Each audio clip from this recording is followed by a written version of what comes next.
How's it going, folks? Pretty sedate trading conditions coming into Sunday, as we've become accustomed to over the last couple of weeks. Pretty excited about the start of next week and seeing some resolution on where this market could go. It feels like things are kind of in the balance right now. Sentiment is pretty much in the gutter. Prices aren't doing too well either, but clarity will come. And I've got some pretty interesting on-chain data that I want to unpack today because I think it contextualizes what we're looking at right now. But first of all, of course, pricing. So you can see we are currently trading at $102,250. We are just below that 50-week moving average that I've drawn on here. Looking on the daily chart right now on Coinbase Spot Market. And I want to start this with a top-down view. So you can see we have bounced off that 50-week moving average back in August 2024 and again at April 2025, so earlier this year. That seems to have been pretty much the floor of the trend for this bull market, if you want to look at it that way. I think what I'm most interested in from this sort of top-down approach is just contextualize the size of the move, right? So if we say this downtrend started back from the all-time high to where we are now, that represents just under 20% down. But if you look back even to April this year, all right, the former all-time high, starting in June, fine, but ending in April 2024, that's about a 31% move down, right? And that obviously felt pretty scary and pretty disappointing at the time.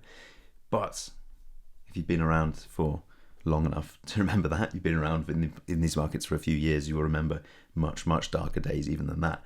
This isn't really a crash, okay? It's more of a pullback. And I think it's important to remember when we talk about that historic $19 billion liquidation event day, that's a pretty specific metric that we're looking at, okay? $19 billion of liquidations going through in just about 24 hours. That is very specific, and it's not really, in the grand scheme of things, representative of a massive move to the downside. If we just zoom this in onto the hourly chart, not a great deal to look at, okay? You can see pretty sedate trading conditions, pretty low volatility, at least over the last couple of hours. Do I think we could slip further from here? Yes, I absolutely do.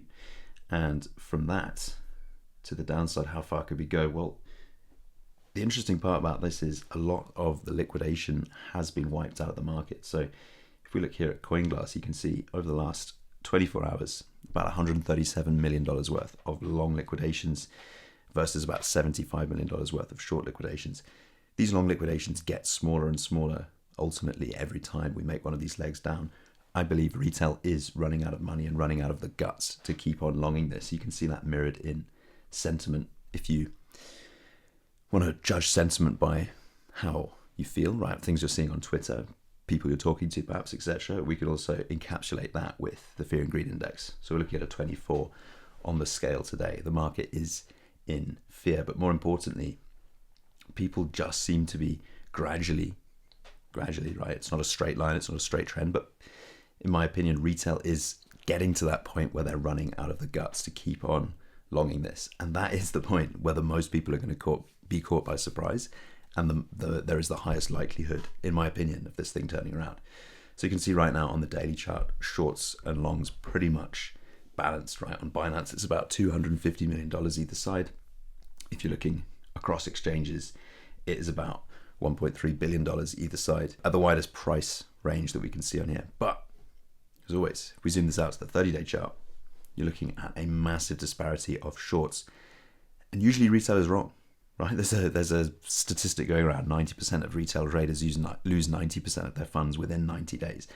People high leverage trading don't tend to be the ones getting it right. And if you look at liquidation risk in particular, because these are the positions that are actually in danger of becoming liquidated, you're really looking at a segment of the market that tends to be wrong, at least for the moment.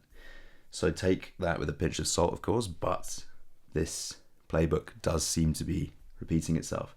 I want to take a quick look at some on-chain data for you here. So this is reported by CCN. So we've spoken before on the channel about accumulation addresses. These are Bitcoin addresses, and we can measure this data on-chain, right? Looking at the blockchain itself. These are addresses that buy Bitcoin and don't sell. According to data from CryptoQuant, Bitcoin accumulation has hit an all-time high.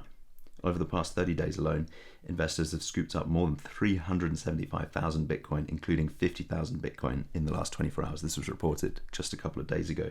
In fact, the number of accumulation addresses, wallets that show steady inflows but no recent outflows, has surged to record levels. Now, the next part of this article that I want to look at is talking about the MVRV ratio.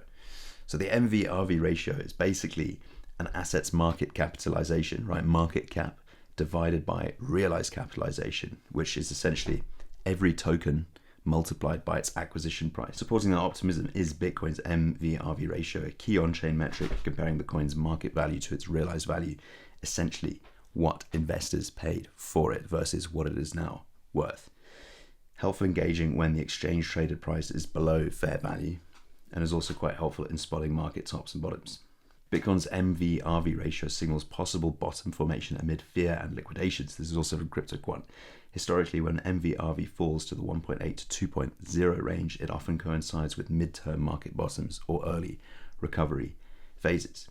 The ratio now sits around 1.8, which is the lowest since April 2025. April 2025, may I remind you, is where we pretty much bottomed out from the last downtrend.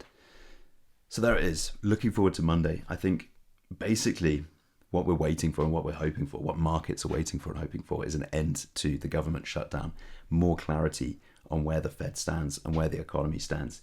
Okay, right now we've got the chances of another 25 basis point rate cut sitting at 66.9%. And we know that the Fed is set to end quantitative tightening by the 1st of December, which brings in the potential for them to start quantitative easing. Both of these things, right, the interest rate and a move to quantitative easing, mean a injection of capital into the markets, which has historically been very good for risk assets. But all remains to be seen. If we look at the on-chain data, which I just broke down, the MVRV ratio and the accumulation addresses, it paints a pretty comforting picture about where things are going.